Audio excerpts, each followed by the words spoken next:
Welcome to the Behind the Drapes podcast. I'm your host, Expo Rich, and we are recording here at the SISO Leadership Conference in Indianapolis, Indiana. I'm here with my guest, Amanda Gochee. She is the VP of Marketing Strategy for Clarion Events North America. Welcome, and thank you for being with me. Thank you for having me. Yeah. So, I started doing this podcast a while ago because I wanted to interview the people that were helping produce these amazing events that people get to go to. And there's often times that we, as Behind the Drapes, people don't know who we are and how we got to where we are.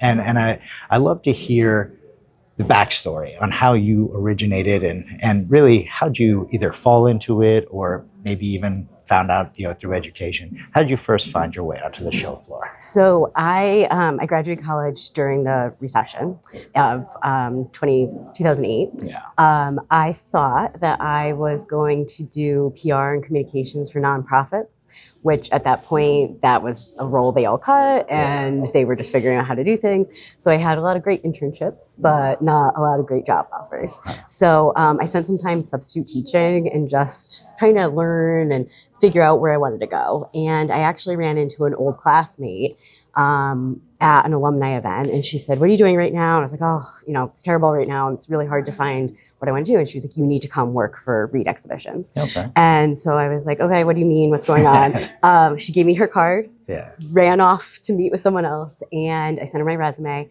That next day I had an interview. The next day I went to the interview, got a job offer by the time I got home, and it just felt like such a perfect place. So I had always wanted, organization was really important to me. I also love to write. I love to learn more about anything happening and ask those questions. And so when I got, hired into the marketing department at Reed, it just had everything that I was looking for fall together. Okay. So I was very grateful for bumping into that person. Yeah. She actually left Reed shortly after I started to be a chiropractor. That's so interesting. I was really grateful that all happened because it felt, it all fell into place. Had you run into her 6 months later, you exactly. So it was really cool. Yeah. So it's interesting when you were in college, were you studying communications or marketing or both? PR and communications. Okay. So I did a lot of writing, a lot of reading. I know a lot of it's intertwined. Yeah. So, but I stayed away from actual marketing classes because I was like, oh no, that's not the side I want to focus on. So I'm just really grateful for the education I got at Reed because there's such a great marketing department, so many amazing people to learn from, so many great shows, especially at that time. So I felt like I got a lot of on-the-job training, which then made me say, okay, what kind of classes should I take on the side? What kind of courses should I be doing online to learn more? But I never thought marketing was where I was going to end up. Yeah. Well, it doesn't help to be a good communicator. It helps to in all aspects of your career. So you started at Reed. Was your next move Clarion, or was there any in between? Yeah, so I was with Reed for over 10 years. I worked my way up from marketing coordinator to director of some of the largest shows. I had such an incredible experience there, but Liz Irving came to me, who I had worked with on one of the jewelry events, and she came to me and said, "Got something, are you interested?" And I was feeling at that point that I'd done so much there and I was so grateful for the experience, but I was ready for a change. So I felt really fortunate to be with actually a lot of my former colleagues at Clarion, but that was my next step. Yeah.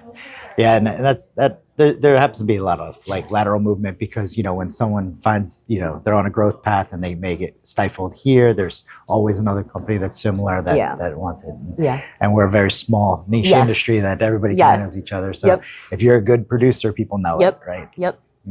And, going through the different companies in your growth, who were some of the people that, were mentors and kind of helped you pull you up along the way? Yeah, I mean, I mentioned Liz, and she continues to be just, I think, such a good mentor for so many of us in the industry.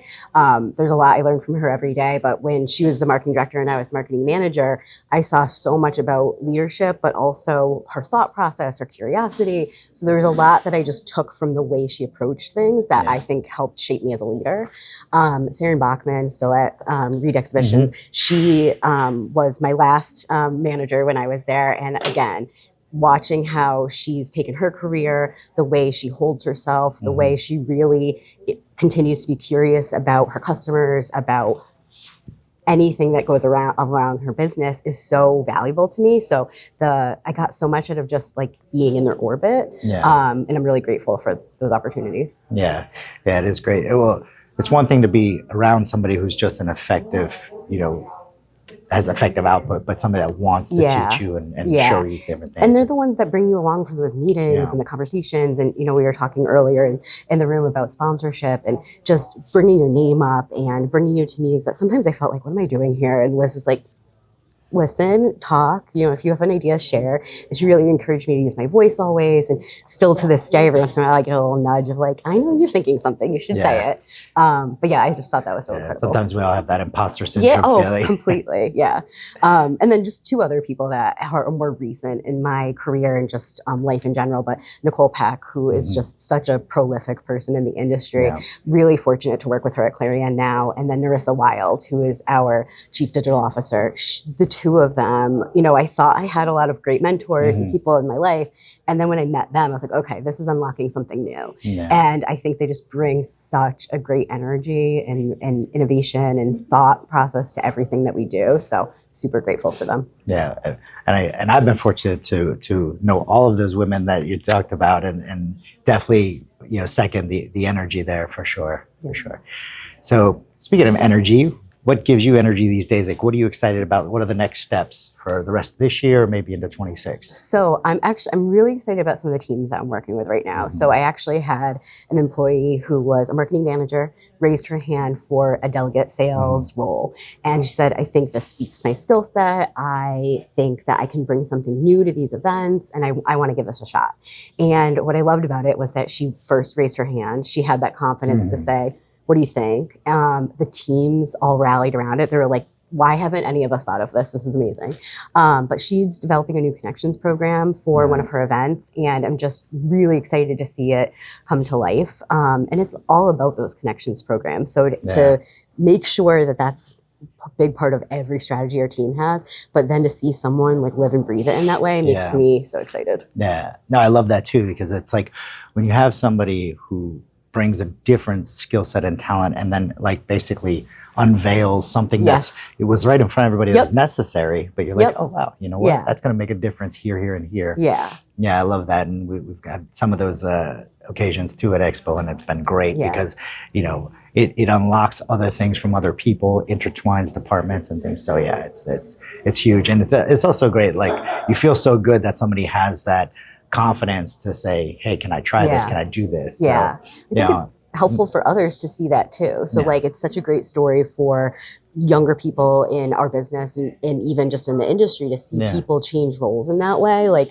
I mean, for me, never expecting to be in marketing and being able to lead this group here is really exciting. But I just feel like what I love about this industry, there's so many opportunities. You just have to take it. Definitely. And, it does speak to your leadership too, that, you give people the confidence to want to speak up as well. So kudos to you. So, I do want to ask one more question about where we're at today with SISO. So I also like to know about what's the value that you get out of coming to SISO Leadership Conference? Like, how has this been beneficial to your career? So first of all, it's seeing all those people. So it's just such this moment of reunion because like you said before, this industry is so small. Like we've all been in different positions at different companies. So it's exciting to see everyone again. So first, right off the bat, it's the hugs, it's saying hello, it's seeing where people are and what they're doing. The other part is also doing the same with the vendors that we work with. So actually having these kinds of conversations, especially tech vendors, learning about what's coming up for them hearing from us what we're looking to do. I just feel like it makes it so much stronger once we leave to pick up a phone and call someone and be like, hey, you mentioned this. For sure. How can you help me with that? So yeah, it's just the connections and just those moments of like, can't believe we're all here again doing this together. It's really cool. Yeah. And same thing, like, when we all get together a few times a year, because you and I met at an industry event a couple of years back, either the IAE or in Puerto Rico. Yeah. So yeah. And same thing, we reconnect, but then it's like, what's great about these events that I find is like, it's not just that we're sitting in sessions or having lunch together, but then we have our evening functions and our social time too. And that's when it really brings that connection, that bond together. Yeah. So yeah. And we all love I mean, we have a passion for events, of course. Yes. So when you bring a bunch of people who have a passion for events together, it's really special. Yeah. And, well, you know what? You just reminded me of something else that I love to ask people about. When you're working with these next, these next set of leaders that you're trying to build up, us and the way we're built a little different on the speaking and networking and confidence side. What are you doing to help enforce that, like getting people to be more outgoing and start conversations and not be so shy? Because I know we're starting to see a real generational difference in the interaction. And we know the pandemic, we know the digital, we know everything affects that, but then there's still that it still has to be done, and it's an important piece of communication. It's an important piece of success, no matter where they go in life. So how are you helping those next? So one of the things that I love that we did at a few of our shows in the last year is that every employee has to have 10 conversations a day with customers. So my favorite reminder to everyone that feels a little nervous in those moments is some of my favorite conversations with customers at shows are on the escalator or waiting in line for coffee. And it's just, how's your day going? Have you seen anything cool? Did you meet anybody interesting? Yeah. And sometimes they give you feedback about the event. Sometimes they give you feedback about the hotel that you're at, like something out of your control. But I just always remind them that those are those moments that you develop a connection. Last year, I actually ran into someone at the hotel, then in the Starbucks line, and then at the registration line. And I was helping them at registration. And we're like, oh, how cool that we keep seeing each other. And so I use that as an example with them to show it's just little things. It's low pressure, but a smiling face, a few questions really goes a long way. Yeah. They're going to remember you as part of the event, and that you made it more positive for them. So. Yeah. And so it's I think it's twofold. It's giving them that, our employees the confidence to have those conversations, but then showing them what impact they're having. Because we always want to make sure that our teams feel that the work they're doing is having a big impact. Yeah. Because you never know, that person that may not have said to anybody that day because they're shy, and you're reaching out to them, help them out. So, well, I love that. Appreciate it. Thank you so much for doing this. Thank you. And have a great event. Thank you so much. You too.